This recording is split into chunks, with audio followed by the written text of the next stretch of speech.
धड़कन तक ना जा सके, जोड़ के भी टूटे नहीं इश्क दी डोरवे, किसको सुनाए जाके टूटे दिल दा शोरवे। माही वे मोहब्बतां सच्चियां ने, मंगदा नसीबा कुछ और है। ओ माही वे मोहब्बतां सच्चियां ने, मंगदा नसीबा कुछ और। कि मेरे शहर में एक एसिड अटैक हुआ था कानपुर में, और इसकी जानकारी थी, तो जब जर्नलिस्ट थे तो लिखते रहते थे इस इशू पे, तो वो एक वजह थी कि काफ़ी सारा डिटेल में इस बारे में जानकारी हो गई थी। जैसे एक दो चीज़ें जो मुझे बहुत परेशान भी करती थी कि वही कि मतलब एसिड अटैक हो रहे हैं, इसको लेके कोई रिकॉग्निशन नहीं था, कोई ऑफिशियल डेटा नहीं था। हमने काफ़ी जगह उसमें RTI वगैरह का भी ट्राई किया कि कोई डेटा आए इस पर, और इसको लेके कोई सरकारी स्कीम भी नहीं थी।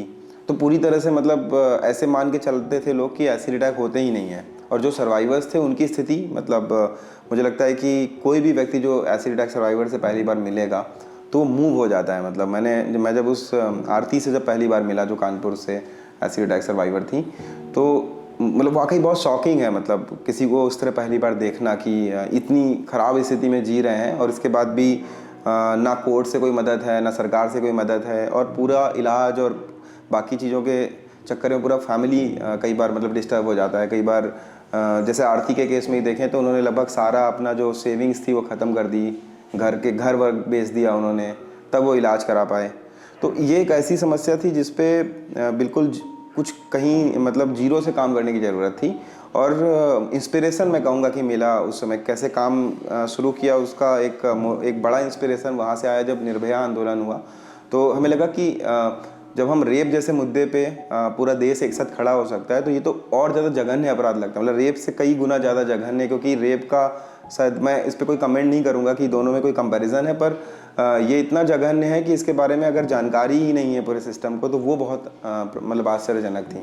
देखिए, छाँव फाउंडेशन बेसिकली कोशिश कर रहा है कि कोई भी अगर सर्वाइवर छाँव फाउंडेशन से मिले या हमें किसी सर्वाइवर के बारे में जानकारी हो तो उसका अच्छा इलाज हो जाए। सबसे पहली बात कि जैसे एसिड अटैक के टाइम जब हम अगर मिलते हैं, तुरंत से एसिड अटैक हुआ है, तो सबसे बड़ी समस्या है कि डिस्ट्रिक्ट लेवल पे कोई किसी भी मतलब अच्छे से अच्छे ज़िले में डिस्ट्रिक्ट लेवल पे कोई अच्छा अस्पताल नहीं होता है जो कि सर्वाइवर को फर्स्ट एड भी ठीक से दे पाएँ। और फिर डिस्ट्रिक्ट लेवल पे और कई सारे स्टेट्स तो ऐसे जहाँ पे ट्रीटमेंट अवेलेबल ही नहीं। जैसे मैं उदाहरण दूँ कि आसाम में, तो अगर आसाम के या उड़ीसा में, तो इन सब जगहों पे तो सर्वाइवर्स को दूसरे जगह ही आना पड़ता है, दिल्ली आना पड़ता है, मुंबई जाना पड़ता है, बैंगलोर जाते हैं, चेन्नई जाते हैं।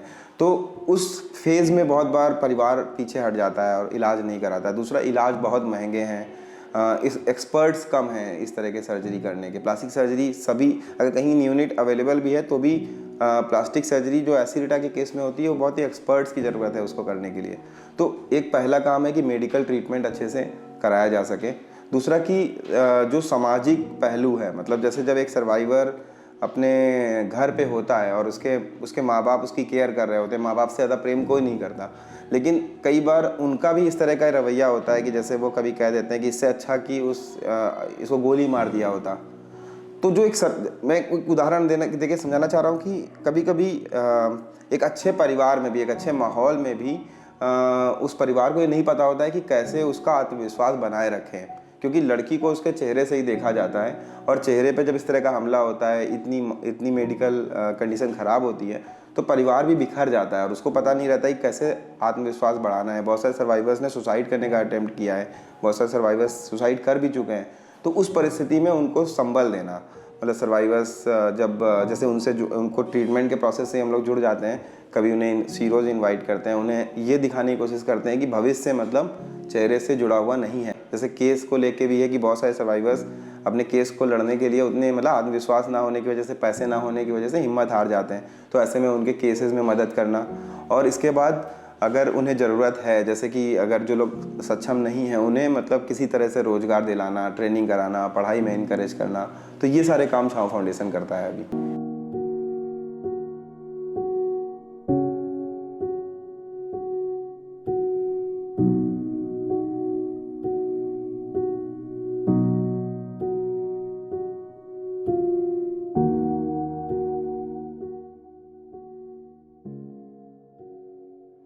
क्विक QRT जिसको हम लोग बोलते हैं, क्विक रिएक्शन टीम।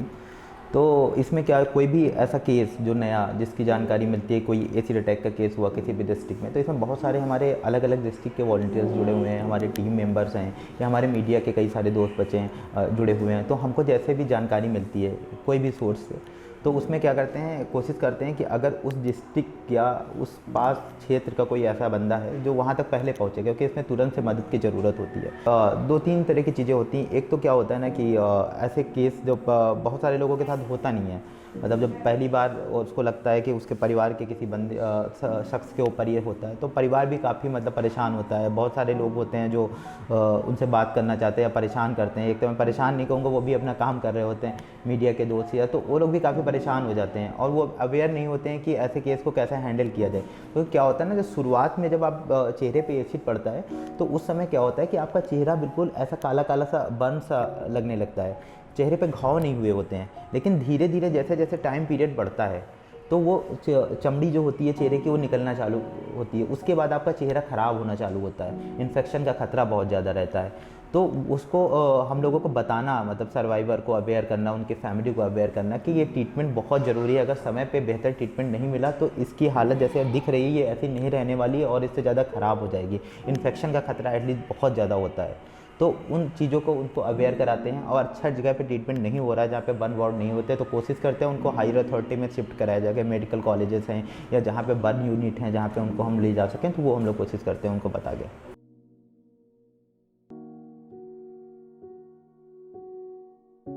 मेरा नाम नगमा है। मेरे बड़े पापा का लड़का था, वो मेरा कज़िन था, उसने डाला था। वो मुझे लाइक करता था और शादी के लिए बोल रहा था मुझसे। पहले उसने घर पे बोला था मेरे पापा से कि मुझे शादी करनी है, तो उन्होंने मना कर दिया था। तो ये बात मेरे तक नहीं पहुंची थी उस टाइम पे, तो उन्होंने मना कर दिया था कि अभी वो पढ़ रही है और बहुत छोटी है। मुझे उसकी सोच मतलब इतनी ज़्यादा बुरी लगती थी कि मैं इनको बचपन से भाई मानती हूँ और ये पता नहीं क्या क्या दिमाग में चला रहे होंगे कि मतलब ये शादी के लिए इतना फोर्स कर रहे हैं मुझे। तो मुझे मतलब उसको देख कर मुझे बहुत ज़्यादा बुरा लगता था। मैं देखना पसंद नहीं कर रही थी उस टाइम पे उसको। काफ़ी देर तक उसको बैठकर समझाए जीजू मेरे, अलग ले जाकर बाहर। उसके बाद में उसने पता नहीं कैसे ऐसे अचानक से बोल दिया, अच्छा ठीक है, जहाँ आप लोगों का दिल कहे वहाँ नगमा की शादी कर दीजिए, मुझे कोई प्रॉब्लम नहीं है, बस वो खुश रहे। तो मतलब फिर जीजू आके घर पे बताए कि अभी वो मतलब सही है, वो बोल रहा है कि मतलब कोई प्रॉब्लम नहीं है, आप अच्छे जगह उसकी शादी कर दीजिए। तो सब रिलैक्स हो गए कि मतलब कोई प्रॉब्लम नहीं है। उसके दूसरे दिन जैसे ही सब लोग गए घर से, जीजू, सिस्टर मेरी, सब लोग गए, उसके तीसरे दिन उसने मुझ पे एसिड डाल दिया।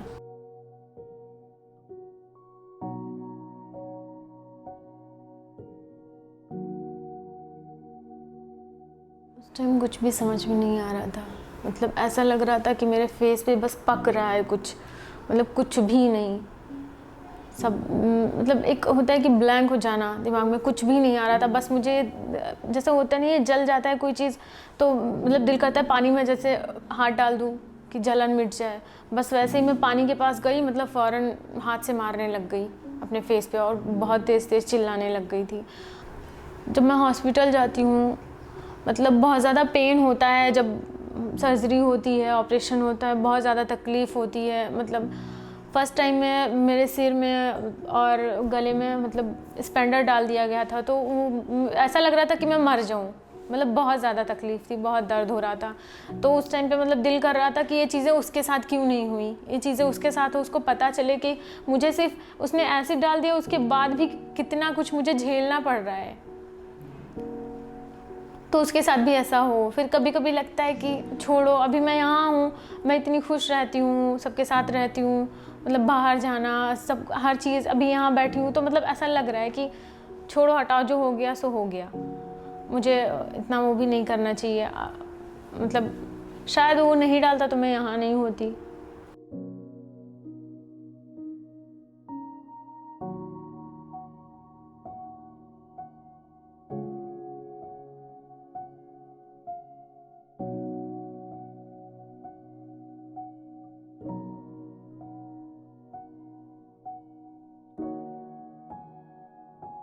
गवर्नमेंट हॉस्पिटल में लेके जाते हैं तो वहाँ पे चैलेंजेस हैं कि वहाँ पे आपको एसी की रिक्वायरमेंट है बट आपको नहीं वो फैसिलिटी मिलेगा।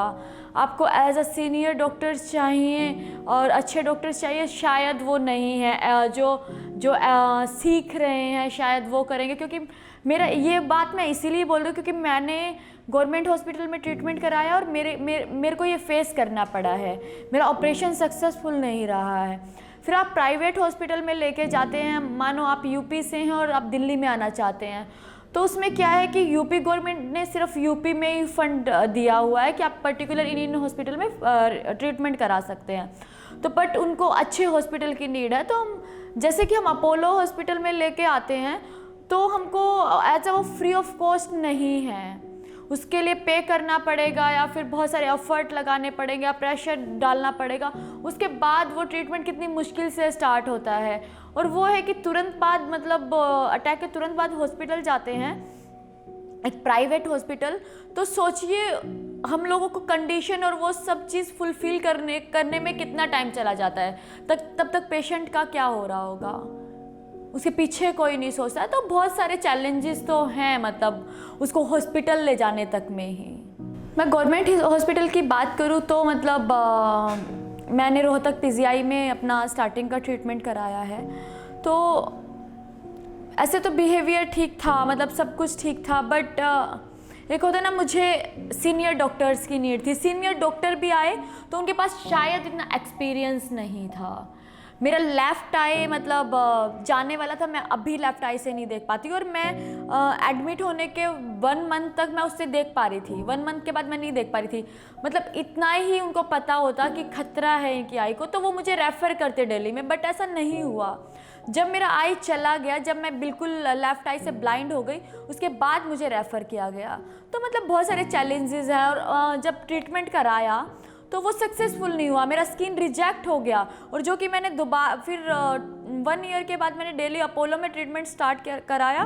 आज तक मेरा कोई भी ऑपरेशन ऐसा नहीं गया जो सक्सेसफुल ना हुआ हो। बहुत अच्छे से हुआ, बहुत अच्छे से रिकवर हुआ, और वो पेनलेस ऑपरेशंस थे, मैं ये कह सकती हूँ, क्योंकि मैंने जो पेन गवर्नमेंट हॉस्पिटल में देखा है, जो मैंने सहन किया है, वो प्राइवेट हॉस्पिटल में 10% भी नहीं है। मुझे पेन होता ही नहीं है, मैं सेकंड डे ही मैं वॉशरूम खुद से जा सकती हूँ, मैं अपनी चीज़ें खुद से कर सकती हूँ। मैं बात करती हूँ उसके बाद की, मतलब ट्रीटमेंट के बाद। आपको एक काउंसलर चाहिए प्रोफेशनल, क्योंकि आप फेस से तो डिसफिगर होते ही होते हैं, आप मेंटली कितना डिस्टर्ब होते हैं वो कितना डिफ़िकल्ट है, वो सबसे ज़्यादा। और सिर्फ एक लड़की ही नहीं, उनकी फैमिली भी परेशान होती है। उसके बाद गवर्नमेंट सिर्फ ट्रीटमेंट के लिए फ़ंड दे रही है, उनके रहने के लिए नहीं दे रही है, उनके खाने के लिए नहीं दे रही है, उनका ट्रैवल एक्सपेंस नहीं दे रही है, वो कुछ भी नहीं दे रही है। तो वो कहाँ से करेंगे, एक मिडिल क्लास फैमिली कहाँ से अफोर्ड करेगी। जब से मैं छा फाउंडेशन के साथ जुड़ी, मेरा फूड एक्सपेंस, मेरा ट्रैवल एक्सपेंस, मेरा रिहैबिलिटेशन और सब कुछ मैं यहाँ पे रह के मैं इजीली ऑपरेशन करवा पाती हूँ। और बहुत सारी सर्वाइवर्स ऐसी होती हैं कि वो ऑपरेशन मतलब जब अटैक हो जाता है उसके बाद उसको एक क्लीन स्पेस नहीं मिलता है, अच्छी जगह उनको रहने के लिए नहीं मिलती है, तो वो उनको इन्फेक्शन हो जाता है। तो इन्फेक्शन से बहुत सारी सर्वाइवर की डेथ भी हो गई हैं। तो यहाँ पे बहुत अच्छे से उनका केयर किया जाता है, आपको सब चीज़ मतलब टाइम से मिलेगा। तो हम लोगों ने रिहैबिलिटेशन सेंटर इसीलिए स्टार्ट किया कि हम लोग उनको अच्छे से एक फैसिलिटी दे पाए। और उसके बाद मतलब वो कुछ करना चाहती है। हम लोगों का एक प्रोजेक्ट है शीरोज़ हैंग आउट, जो आगरा और लखनऊ में है। वहाँ यहाँ पे रह के कुछ लड़कियों की ट्रेनिंग भी होती है, उनको इंटरेस्ट है, इंटरेस्ट के ऊपर सब काम करते हैं। जो उनके ड्रीम्स हैं, उनको इंटरेस्ट है कि हमको शीरोज़ में जॉब करना है, तो वो शीरोज़ में जॉब करते हैं। हम लोगों ने एक गिफ्ट स्टोरी स्टार्ट किया लॉकडाउन के ही बीच में, दिवाली के टाइम। तो कुछ सर्वाइवर्स को एज अ बेकरी में या हैंडीक्राफ्ट में मतलब इंटरेस्ट है, तो वो उस लाइन में चली जाएंगी। तो मतलब ऐसे ऐसे यहाँ पे भी ट्रेनिंग होती है, लखनऊ में भी होती है, आगरा में भी होती है। तो यहाँ पे रह के वो ट्रीटमेंट करा सकते हैं, कुछ ट्रेनिंग ले सकते हैं। उनके जो ड्रीम्स है, जो करना चाहती है, वो हम करवाते हैं।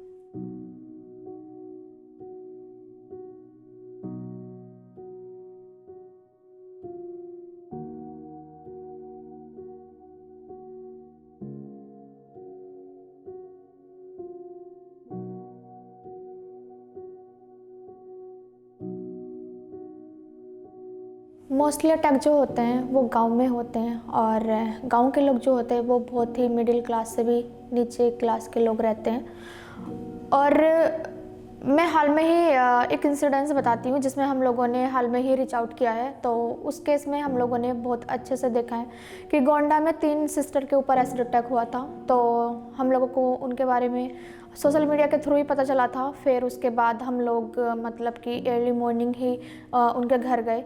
तो जब हम लोगों को पता चला कि वो जिला अस्पताल में हैं, तो हम लोग जिला अस्पताल पहुँचे और हम लोगों ने वहाँ जाके देखा कि उनके पास कोई साफ़ सफाई नहीं है, क्योंकि जब सर्वाइवर पर अटैक होता है तो साफ़ सफाई का रखना बहुत ज़रूरी होता है, क्योंकि इन्फेक्शन का बहुत डर रहता है और इन्फेक्शन हुआ तो सर्वाइवर का डेथ हो सकता है। तो वहाँ पे डस्टबिन नहीं था, एसी की सुविधा नहीं थी।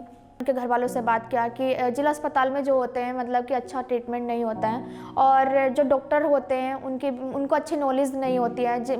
आँख और जो लड़की की आंखें होती हैं वो बहुत ज़्यादा सेंसिटिव होती हैं। अगर वक्त पे ट्रीटमेंट नहीं मिला, वक्त पे आंखों का इलाज नहीं कराया गया तो उम्र भर वो देख नहीं पाएगी। मेरे केसेस में यही था कि मुझे वक्त पे इलाज नहीं मिला, जिसकी वजह से मेरी एक आंख डैमेज हो गई। तो मुझे कहीं ना कहीं यही याद था कि अगर इनको वक्त पर ट्रीटमेंट नहीं मिला, अच्छे हॉस्पिटल में इनको नहीं पहुंचाया गया, तो इनकी आंखें जा सकती हैं और काफ़ी हद तक इनको डैमेज हो सकता है फेस। तो हम लोगों ने काफ़ी वहाँ पे लड़ाई झगड़ा किया कि इनको लखनऊ लेके जाइए, लखनऊ हम लोग लेके जाएंगे, हम छाव फाउंडेशन द्वारा इनका ट्रीटमेंट कराएंगे। लेकिन उनकी फैमिली को कन्विंस करना बहुत मुश्किल हो रहा था। फैमिली मतलब कि होता है कि मैं इस बात से एग्री करती हूँ कि वो बिलीव नहीं करेगी कि क्योंकि वो कहेगी कि हमारी बेटी को कोई और ऐसा ट्रीटमेंट क्यों कराएगा। तो इस तरीके से वो भेजना नहीं चाह रहे थे हम लोगों के साथ। लेकिन हम लोगों ने उनको कन्विंस किया कि आप भेजिए, हम लोग छाव फाउंडेशन द्वारा उनका अच्छा ट्रीटमेंट कराएंगे, हम लोग उनका ख्याल रखेंगे, हम लोग हॉस्पिटल में रहेंगे, हम लोग उनके खाने पीने का ध्यान रखेंगे। क्योंकि लखनऊ जो हॉस्पिटल है वहाँ पे डॉक्टरों से हम लोगों की अच्छी बातचीत है, और हम लोग मतलब कि जो भी केसेस होते हैं तो हम लोग लखनऊ में उनका ट्रीटमेंट कराते हैं, उनका ख्याल रखते हैं। लेकिन जो गांव वाले थे वो भी उनका साथ नहीं दे रहे थे कि नहीं हम लोग नहीं भेजेंगे। लेकिन हम लोग लड़ झगड़ के कि हम लोग अपनी कहानियाँ बता के हम लोगों के साथ ऐसा हुआ और ऐसे मतलब हार्मफुल होता है अगर सही से ट्रीटमेंट नहीं मिला। क्योंकि उसको ट्रीटमेंट उसका स्टार्ट भी नहीं किया गया था, सिर्फ ट्यूब ही उसको चलाए जा रहे थे, ना ही कोई सुविधा थी। तो वो एकदम दर्द से करा रही थी।